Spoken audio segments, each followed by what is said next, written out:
King and the Drum. Once upon a time, there lived a king in central India. He was handsome but very vain. He would look at himself constantly in mirrors, in pools of water, and even in other people's eyes as he spoke to them.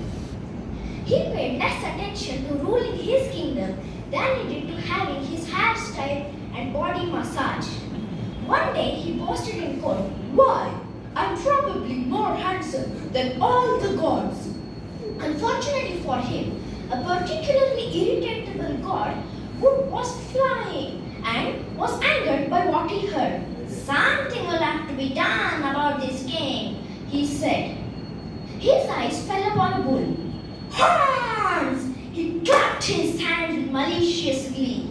"Let's see how his handsome highness likes himself with horns."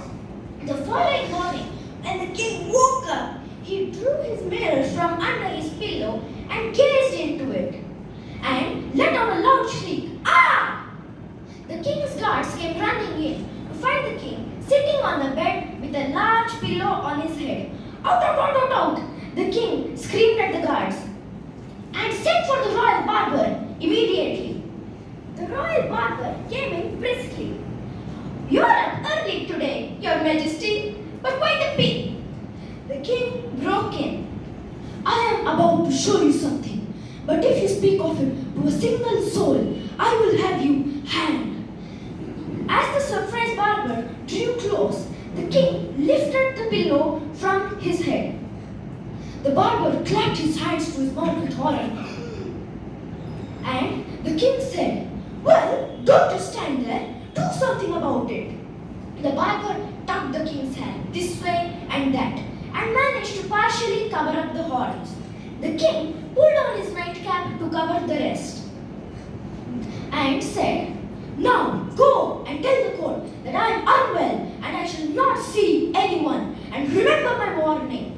The barber went out of the room and began laughing uncontrollably as soon as the door closed behind him. When the members of the palace asked him for the reason of his mirth, he shook his head helplessly and ran laughing through the halls. "Oh, I will die if I don't tell someone," he groaned, and saw a tamarind tree in the middle of the courtyard. He whispered the secret to its trunk. That night there was a fierce storm, and the tamarind tree blew and fell down. The king was informed of this through the door, because he would not see anyone, and the king commanded, "Let the tree be given to the royal musician. He is to make a drum out of it and play it outside my door." The drum was made in no time, but when the royal musician began beating it, instead of the expected thum, thum, thum, the drum intoned, "The Raja has horns on his head. The Raja has horns on his head." The entire court burst out laughing, but the king was enraged. "I shall not stay in this palace a moment longer.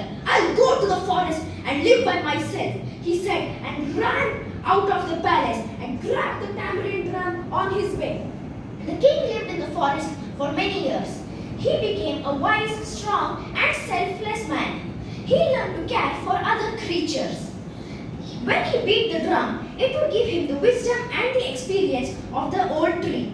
The spirits of the trees were so charmed by the king that they went to the god who had given him the horns and pleaded, "Please forgive him.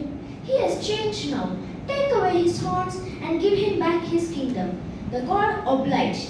The next day, when the king went to drink water from the pond, he was very happy to notice that there were no horns on his head. As he sat there happily, his courtiers came rushing to him and said, "Raja, we need you back. Please forgive us and come back."